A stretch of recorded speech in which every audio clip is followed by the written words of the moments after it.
Hi dears, എന്തൊക്കെ എല്ലാവരുടെയും വിശേഷം? എല്ലാവരും സുഖമായിരിക്കുന്നോ?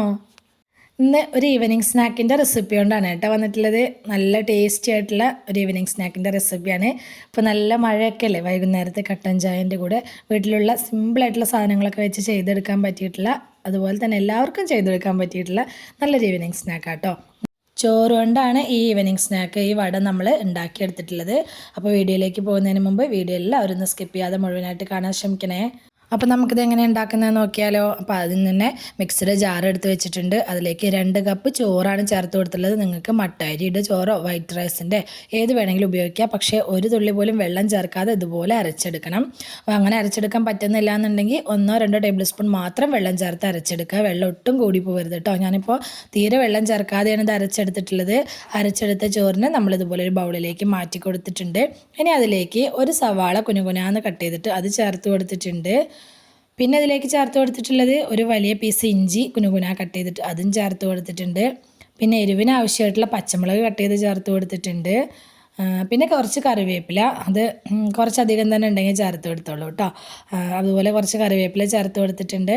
അതുപോലെ തന്നെ പിന്നെ ഇതിലേക്ക് ആഡ് ചെയ്ത് കൊടുത്തിട്ടുള്ളത് 2-2.5 ടേബിൾ സ്പൂണോളം അരിപ്പൊടിയാണ്. അപ്പോൾ നോക്കി കുഴച്ചിട്ട് ചേർത്ത് കൊടുത്താൽ മതി കേട്ടോ. ആദ്യം ഇപ്പോൾ 2.5 ടീസ്പൂൺ ചേർത്ത് കൊടുത്തിട്ടുണ്ട്. പിന്നെ 1/4 ടീസ്പൂൺ മഞ്ഞൾപ്പൊടി, 1/2 ടീസ്പൂൺ ജീരകം, അതുപോലെ തന്നെ കുറച്ച് കുരുമുളക്, അത് എരിവിനായിട്ട് ചേർത്ത് കൊടുക്കുക.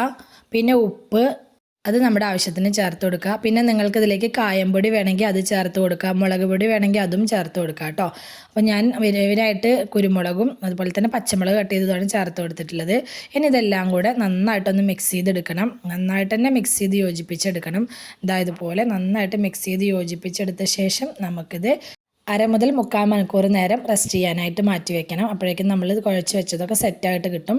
അപ്പോൾ നമ്മൾ ചോറ് അരയ്ക്കുന്ന സമയത്ത് വെള്ളം ചേർക്കാതെ അരച്ചെടുക്കാൻ ശ്രദ്ധിക്കണേ.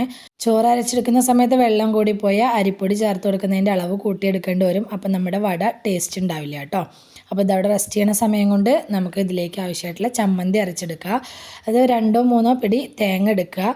അതിലേക്ക് ഒരു 8-10 അല്ലിയോളം ചെറിയുള്ളി ചേർത്ത് കൊടുത്തിട്ടുണ്ട്. പിന്നെ ചെറിയ പീസ് ഇഞ്ചി, എരിവിനായിട്ട് കുറച്ച് പച്ചമുളക്, അതുപോലെ തന്നെ ചെറിയൊരു പീസ് പുളി ചേർത്ത് കൊടുക്കുന്നുണ്ട്. അപ്പോൾ അത്യാവശ്യം എരിവ് വേണം കേട്ടോ. ഈ ചമ്മന്തിക്ക് അപ്പോഴാണ് ടേസ്റ്റ് ഉണ്ടാവുക. ആവശ്യത്തിന് ഉപ്പും ചേർത്ത് നമുക്കിതൊന്ന് തരിതരിപ്പായിട്ട് അരച്ചെടുക്കണം. അപ്പോൾ കറിവേപ്പില ചേർക്കാൻ ഞാൻ മറന്നുപോയി കേട്ടോ. അപ്പോൾ വീണ്ടും ചേർത്തിട്ട് അതും കൂടി ഒന്ന് ക്രഷ് ചെയ്തെടുത്തിട്ട് വന്നിട്ടുണ്ട്. ഇത്രയും മതി.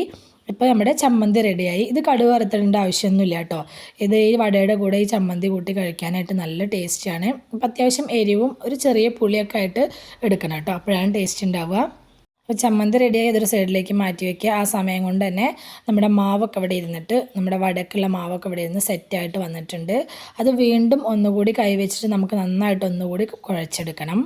കുഴച്ചെടുത്ത ശേഷം നമ്മുടെ കൈ വാഷ് ചെയ്തിട്ട് വേണ്ട ഒന്നല്ലെങ്കിൽ കുറച്ച് എണ്ണ അല്ലെങ്കിൽ ഓയിൽ എന്തെങ്കിലും തടവി കൊടുക്കുക. എന്നിട്ട് കുറേശ്ശെ ഇതുപോലെ സ്പൂണിൽ എടുക്കുകയാണെങ്കിൽ കയ്യിൽ ഒട്ടിപ്പിടിക്കാതിരിക്കും കേട്ടോ. അപ്പോൾ ചോറായതിനെ കൊണ്ട് തന്നെ ഇങ്ങനെ ഒട്ടാനുള്ള ചാൻസ് കൂടുതലാണ്. അതുകൊണ്ടാണ് നമ്മൾ സ്പൂണേറ്റ് കോരി എടുക്കണമെന്ന് പറഞ്ഞിട്ടുള്ളത്. ഇതുപോലെ കൈ വെച്ചൊന്ന് ഉരുട്ടിയിട്ട് ഒന്ന് പരത്തി കൊടുക്കുക. എന്നിട്ട് നമുക്ക് ഉഴുന്നുവടയുടെ ഷേപ്പിലൊന്ന് ആക്കിയെടുക്കുക. ഇത്രയേ ഉള്ളൂ.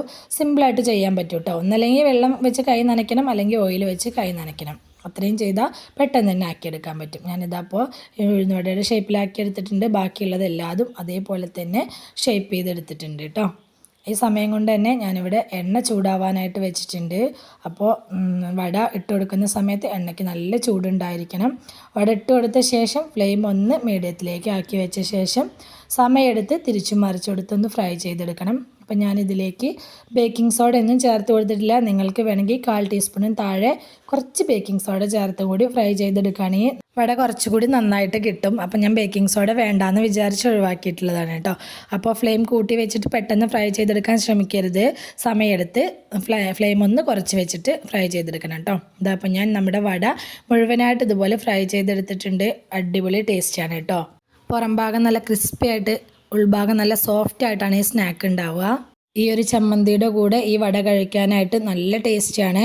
തീർച്ചയായിട്ടും ട്രൈ ചെയ്ത് നോക്കണം കേട്ടോ. സബ്സ്ക്രൈബ് ചെയ്യാതെ കാണുന്ന നമ്മുടെ പുതിയ കൂട്ടുകാർ ആരെങ്കിലും ഉണ്ടെങ്കിൽ പ്ലീസ് ഒന്ന് സബ്സ്ക്രൈബ് ചെയ്ത് സപ്പോർട്ടാക്കണേ. വീഡിയോ ഇഷ്ടമായിട്ടുണ്ടെങ്കിൽ ലൈക്ക് ചെയ്യാനും കമൻറ്റ് ചെയ്യാനൊന്നും മറക്കല്ലേ. അതുപോലെ തന്നെ റെസിപ്പി ഇഷ്ടമായിട്ടുണ്ടെങ്കിൽ അത് മറ്റുള്ളവരിലേക്കൊന്ന് ഷെയർ ചെയ്ത് കൊടുക്കുകകൂടി വേണേ. ഇതുവരെ കൂടെ നിന്ന് സപ്പോർട്ട് ചെയ്തിട്ടുള്ള എൻ്റെ എല്ലാ മുത്തമണികൾക്കും ഒരുപാട് നന്ദി. എന്നാൽ ശരി, സിമ്പിൾ ആൻഡ് ടേസ്റ്റി റെസിപ്പിയുമായി ഞാൻ വീണ്ടും വരാം. ബൈ.